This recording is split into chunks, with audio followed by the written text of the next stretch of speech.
Evil Dead 2 is a lot more fun and crazy than its predecessor. It got better acting, it upped the gore, and surprisingly got comedic. So, let's head back to 1987 and fend off Deadites as we watch the Evil Dead 2 and get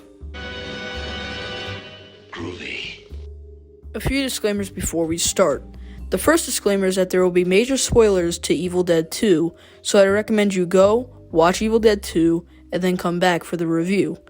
The second disclaimer is that there was photos mixed in with the videos because I wasn't able to find all the video clips needed. Anyway, I hope you enjoyed the video. Production started right after The Evil Dead, with Sam Raimi wanting to make a sequel. He wrote it and then shot the film for around $3.5 million, which is around $10 million in today's money. And that's it for the production. The film starts off very similar to its predecessor, with Ash and a woman who's ironically named Linda going back to an old cabin. I don't know if it's the same cabin, but it looks very similar. They cross over a bridge, and then they get to the old cabin where Ash plays the piano. Ash then goes into the other room and finds a tape recorder with a Necronomicon next to it. He starts playing it, and the evil comes out. Surprisingly, right now, the evil is coming for Linda and not Ash, even though Ash activated the tape recorder.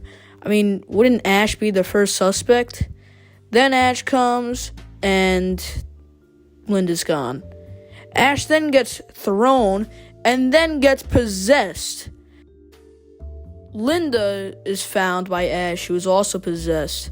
Ash gets unpossessed and kills Linda by decapitating her and then sawing into her head, which is, oh my god. Jesus, what the?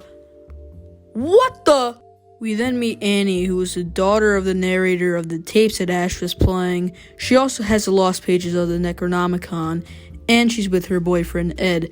And then they meet up with two people who are operating near the bridge, Bobby Joe and Jake. In an amazingly self-improvised scene by Bruce Campbell, Ash's hand gets possessed, and yeah, all those plates are real. I mean, I don't know how he did that. His hand then comes to life and sees a knife so he could kill Ash, and Ash cuts it off. Jesus.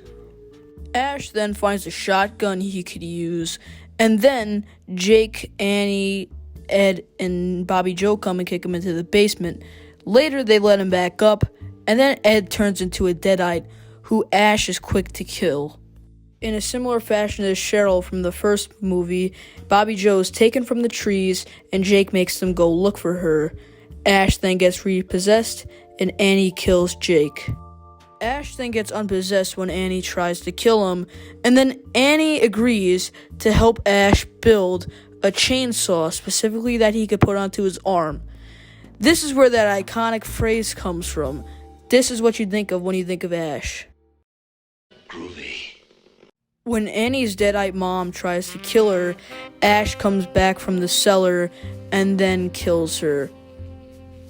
Oh my god, the gore in this movie is insane.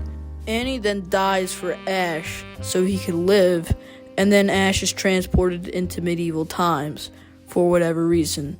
He kills the Deadite and then screams no because he doesn't want to be in medieval times. And then this is where Army of Darkness starts.